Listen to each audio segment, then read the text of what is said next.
दोस्तों स्वागत है आप सभी का एडिटेक पे। और आज हम बात करेंगे टीवी वर्सेस मॉनिटर के बारे में और जानेंगे कि टीवी और मॉनिटर में आखिर क्या फर्क है। और अगर आप एक नया टीवी खरीदने की प्लानिंग कर रहे हो जिसको आप एक मॉनिटर की तरह भी यूज करोगे या फिर कंसोल उसमें लगा के यूज करोगे, तो आपको क्या लेना चाहिए, एक मॉनिटर या फिर एक बढ़िया टीवी। सो गाइस बहुत कुछ है जानने और समझने को। अगर आप चैनल पे नए हो तो जल्दी से नीचे लाल कलर का बटन दिख रहा होगा, सब्सक्राइब कर दो चैनल को और अपने प्यार और सपोर्ट को ऐसे ही बनाए रखो। नमस्कार दोस्तों, मेरा नाम है धीरज, आप देख रहे हैं एडिटेक। आइए जानते हैं।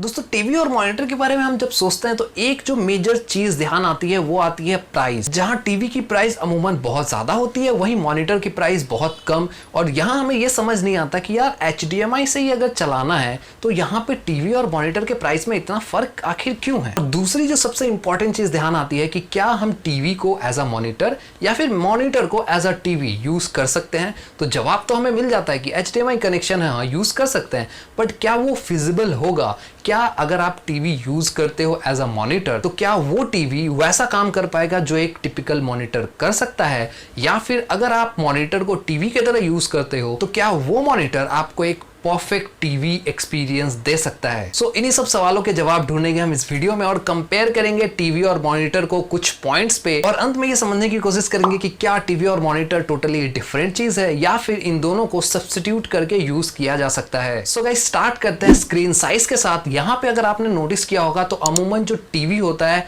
उसकी स्क्रीन साइज काफी ज्यादा होती है और मॉनिटर्स काफी लिमिटेड स्क्रीन साइज में अवेलेबल होता है मार्केट में। इसके पीछे एक कारण यह भी है कि टीवी को काफी दूर से लोग देखना पसंद करते हैं, तो यहाँ पे कस्टमर डिमांड भी काम करता है। लेकिन टेक्निकल पॉइंट ऑफ व्यू से हम समझते हैं कि क्या ये मेजर डिफरेंट क्रिएट करता है टीवी और मॉनिटर के बीच में। यहाँ अगर आपने गौर किया होगा तो एक मेजर जो फर्क मिला होगा वो ये कि टीवीज एक्चुअल में HD में अवेलेबल होते हैं, फुल HD में अवेलेबल होते हैं और 4K में अवेलेबल होते हैं। लेकिन मॉनिटर्स आपको एक और रेजोल्यूशन देता है जिसे UHD भी कहते हैं। ये 4K से नीचे का रेजोल्यूशन है और फुल HD से थोड़ा ऊपर का रेजोल्यूशन है, जो बेसिकली आपको एक मॉनिटर में ही देखने को मिलेगा। मॉनिटर में रेजोल्यूशंस काफी ज्यादा मायने रखता है, हालांकि टीवी में रेजोल्यूशन उतना मायने नहीं रखता है। अगर आप 4K कंटेंट कंज्यूम कर रहे हो तो आप कंटिन्यूअस 4K कंटेंट कंज्यूम करते हो टीवी के साथ, लेकिन मॉनिटर के केस में ऐसा नहीं है। अलग अलग एप्लीकेशंस में अलग अलग रेजोल्यूशंस की जरूरत पड़ती है और यहाँ पे जितनी मॉनिटर्स की साइज है उसके हिसाब से परफेक्ट रेजोल्यूशन हमें चाहिए। और ये ड्राइव करता है हमारे दूसरे टॉपिक के ऊपर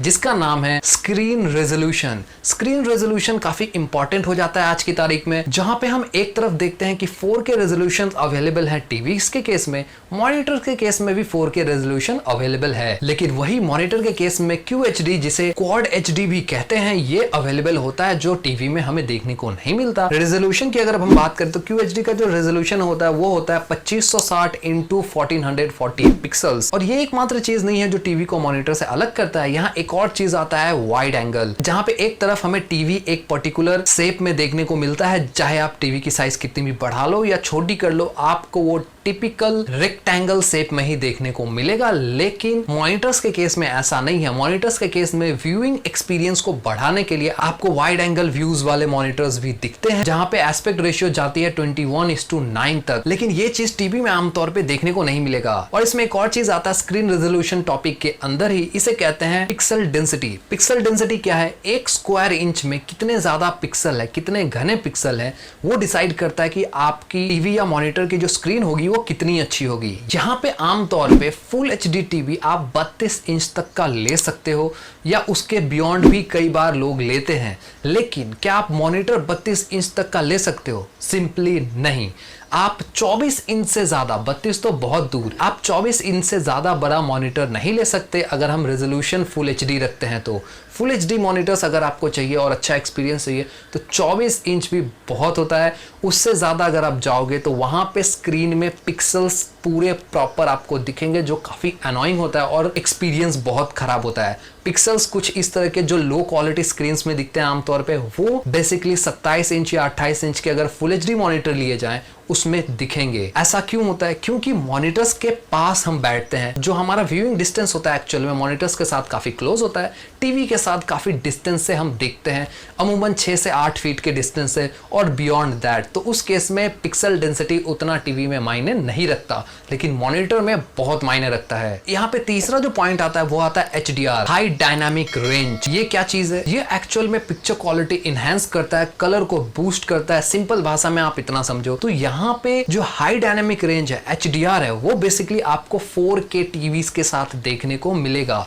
लेकिन मॉनिटर्स के केस में ऐसा नहीं है। मॉनिटर्स के केस में बहुत कम ऐसे मॉनिटर है जिसमें आपको HDR सपोर्ट हार्डवेयर के थ्रू मॉनिटर्स करते हैं। हार्डवेयर और सॉफ्टवेयर दो तरह के HDR अवेलेबल हैं। सॉफ्टवेयर वाले एक तरह से गिमिक होता है, मैं पहले क्लियर कर दूं। गाइस अब आते हैं the most important topic, gaming के ऊपर। क्या मॉनिटर पे गेमिंग करना बेहतर है या फिर टीवी में? ये बहुत बड़ा सवाल है। ऐसे अगर वन वर्ड में आपको जानना है तो ऑब्वियस सी बात है मॉनिटर में गेमिंग करना ज्यादा अच्छा है, लेकिन डिटेल्स जान लो ज्यादा बेहतर रहेगा। यहाँ पे इनपुट लैग बोल के एक चीज होता है जो बेसिकली बताता है गेम कितनी स्मूथ खेली जा सकती है। और आपको मैं बता दूं कि जिसे हम रिस्पॉन्स टाइम कहते हैं वो बेसिकली टीवी में कभी बताया ही नहीं जाता, क्योंकि जाहिर सी बात है उसमें जरूरत भी नहीं होती, कस्टमर डिमांड भी नहीं करते। लेकिन वहीं पे दूसरी तरफ मॉनिटर्स में आप अगर एमएस नहीं बताओगे, रिस्पॉन्स टाइम नहीं बताओगे, तो कोई मॉनिटर खरीदेगा ही नहीं।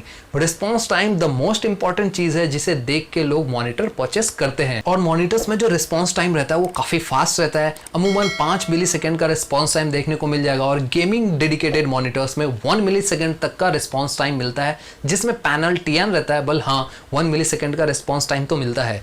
आईपीएस मॉनिटर्स में 5 मिलीसेकंड का रिस्पॉन्स टाइम आपको देखने को मिल जाएगा। लेकिन टीवी में जब ये डेटा नहीं दिया हुआ है तो थोड़ी रिसर्च करने की बात है। यहाँ पे अगर आप रिसर्च करोगे तो आप पाओगे एक टीवी के आईपीएस पैनल की जो एमएस होती है वो होती है 32, रिस्पॉन्स टाइम की मैं बात कर रहा हूँ, 32 मिलीसेकंड। लेकिन एक डिसेंट गेमिंग करने के लिए जो आपको रिस्पॉन्स टाइम चाहिए वो होती है 16 मिलीसेकंड। हालांकि 16 मिलीसेकंड भी अनोइंग है, मैं पहले क्लियर कर दूं। आप अगर कंसोल लगा के HD में और 4K में गेमिंग करते हो तो 16 मिलीसेकंड को आप अपर लिमिट मानो, वहां से जितना नीचे हो सके उतना अच्छा बेहतर गेमिंग आप कर पाओगे। दूसरा जो चीज आता है वो आता है रिफ्रेश रेट। यहाँ पे रिस्पॉन्स टाइम और रिफ्रेश रेट के बीच कंफ्यूज मत होना प्लीज, ये दोनों अलग अलग चीजें हैं। रिस्पॉन्स टाइम के बारे में हमने अभी बात किया, अब बात करते हैं रिफ्रेश रेट के बारे में। रिफ्रेश रेट को डिनोट करने का सबसे अच्छा तरीका है हर्ट्स में। यहाँ पे आपने 60 हर्ट्स का नाम बहुत सुना होगा, क्योंकि आमतौर पे 60 hertz basically across every platform आपको मिल जाता है। टीवीज में एक स्टैंडर्ड होता है 60 हर्ट्स का, 30 हर्ट्स के टीवीज भी होते हैं, लेकिन आज के तारीख में ज्यादातर 60 हर्ट्स के टीवी ही देखने को मिलते हैं। अगर आप महंगे टीवी की बात कर रहे हो या फिर डिसेंट 4K टीवी की बात कर रहे हो तो भी 60 हर्ट्स के रिफ्रेश रेट आपको आराम से मिल जाएंगे। लेकिन मॉनिटर के केस में 75 हर्ट्स के रिफ्रेश रेट हर वो इंसान खोजता है जो 10,000 रुपया खर्च करने को रेडी है। 10,000 रुपया के आसपास अगर कोई भी खर्च करता है, 8 से 10 आप कह लो या 7 से 10 कह लो, इस बीच में लोग चाहते हैं कि 75 हर्ट्स। तो अगर बजट में या यूं कहूं तो अल्ट्रा बजट में अगर 75 हर्ट्स के मॉनिटर्स लोग खोज रहे हैं तो इवन उनकी जो एक्सपेक्टेशंस हैं या फिर जो डिमांड है वो कितनी हाई है, यानी कि 120 हर्ट्स या फिर 240 हर्ट्स के भी मॉनिटर्स लोग डिमांड करते हैं। टीवी के केस में हर्ट्स या फिर रिफ्रेश रेट कोई डिमांड नहीं करता, तो बाय डिफॉल्ट 60 हर्ट्स के रिफ्रेश रेट यहाँ मिल जाते हैं। और एक बात क्लियर कि 60 हर्ट्स के रिफ्रेश रेट में गेमिंग डिसेंट हो जाती है। कुछ कंपनी सॉफ्टवेयर के थ्रू भी इस फ्रेम रेट को इंक्रीज करने में लगी है, जैसे LG का एक सॉफ्टवेयर आता है ट्रू मोशन करके, ये बेसिकली 60 FPS को कन्वर्ट करता है 120 FPS में। हालांकि ऑब्वियस सी बात है ये सब सॉफ्टवेयर वाली चीजें हैं तो बहुत गिमिक टाइप लगती है और ये बगी भी होता है काफी केस में, लेकिन सैमसंग और LG जैसी कंपनीज ने अपने सॉफ्टवेयर के साथ काफी इंप्रूवमेंट की है और टीवी के केस में ये हमें देखने को भी मिलता है। आमतौर पर अगर इन टीवीज के साथ आप कंसोल को अटैच करते हो तो बढ़िया से आप इसकी टेस्टिंग कर सकते हो और कंसोल के साथ उतनी ज्यादा प्रॉब्लम नहीं होती है अगर 60 हर्ट्ज भी टीवी में दिया गया है तो। और यहाँ पे जो आखिरी चीज गेमिंग में इंपॉर्टेंट होती है वो होती है अडेप्टिव सिंक, यानी कि जिसका ग्राफिक्स कार्ड है उसके कंपैटिबिलिटी में टीवी या मॉनिटर कहाँ स्टैंड करता है। यानी कि टीवी या मॉनिटर में जो ग्राफिक्स कार्ड हम आमतौर पे यूज करते हैं उससे सिंक होने के लिए कोई चीज दिया गया है या नहीं। यहाँ पे दो मेन चीज है, एक होता है एनवीडिया का G Sync दूसरा होता है AMD का FreeSync।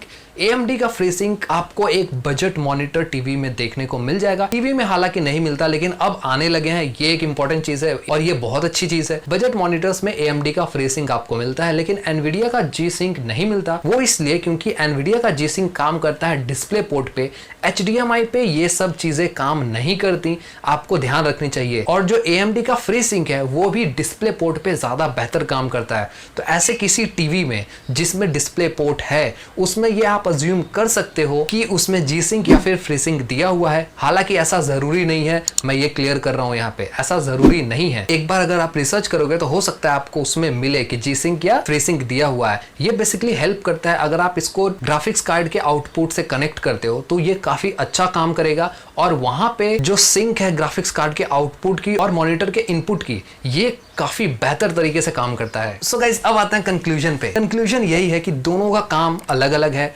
यहाँ पे अगर आप यूज करना चाहते हो एक टीवी को मॉनिटर के साथ, तो अब आपको पता है कि आपको उस टीवी में क्या फीचर्स देखने हैं। आपको टीवी में ये देखना है कि रेजोल्यूशन के मामले में वो कहाँ स्टैंड करता है, क्योंकि पिक्सल डेंसिटी, याद है ना, पिक्सल डेंसिटी बहुत इंपॉर्टेंट चीज है जो एक टीवी में चाहिए। मॉनिटर में उस बात का ध्यान रखा जाता है, लेकिन कई लोग ये गड़बड़ कर बैठते हैं। सस्ता में 27 इंच का मॉनिटर चाहिए, तो वो क्या करते हैं, क्वाड HD ना लेने के बजाय फुल HD पे ही खुश हो जाते हैं और फिर ब्लंडर होता है। तो प्लीज एक चीज ध्यान रखना, 24 इंच में फुल HD बेस्ट है। 24 इंच के बियॉन्ड जाना है तो क्वाड HD या 4K की तरफ जाओ, अदरवाइज 24 इंच तक ही रहना चाहिए। सो एट द एंड इसको आप यूज कर सकते हो मॉनिटर को टीवी की तरह और टीवी को मॉनिटर की तरह। बस इन बातों का ध्यान रहे जिनके बारे में मैंने अभी जिक्र किया। और एक चीज, मॉनिटर में अच्छे क्वालिटी के स्पीकर्स नहीं मिलते, तो आपको इस बात का ध्यान रखना है कि मॉनिटर में जो स्पीकर्स आप लगाओ वो अच्छे क्वालिटी के हो। टीवी की प्राइस इसलिए ज्यादा होती है क्योंकि उसमें इनबिल्ट स्पीकर काफी बेहतर होते हैं, और यहाँ पे कॉस्ट कटिंग की जाती है मॉनिटर के साथ, क्योंकि सबको पता है कि कोई अगर कंप्यूटर लेता है तो वो अलग से स्पीकर या हेडफोन लेगा। उस मॉनिटर में उसको स्पीकर की जरूरत नहीं है, उस स्पीकर के कॉस्ट को कहीं और डिस्ट्रीब्यूट कर दिया जाता है। तो ये एक बेसिक चीज है और एक बेसिक क्लैरिटी है जो आपको हेल्प करेगा आने वाले वक्त में एक डिसीजन लेने पे कि आप कौन सी चीजों को परचेस करो। सो गाइस, ये था मॉनिटर वर्सेस टीवी के ऊपर फुल डिटेल एनालिसिस। आप बताओ कि क्या आप मॉनिटर को टीवी की तरह यूज करते हो या फिर टीवी को मॉनिटर की तरह यूज करते हो? नीचे कमेंट बॉक्स में जरूर से बताना। मिलता हूं एक नए वीडियो के साथ, तब तक के लिए जय हिंद।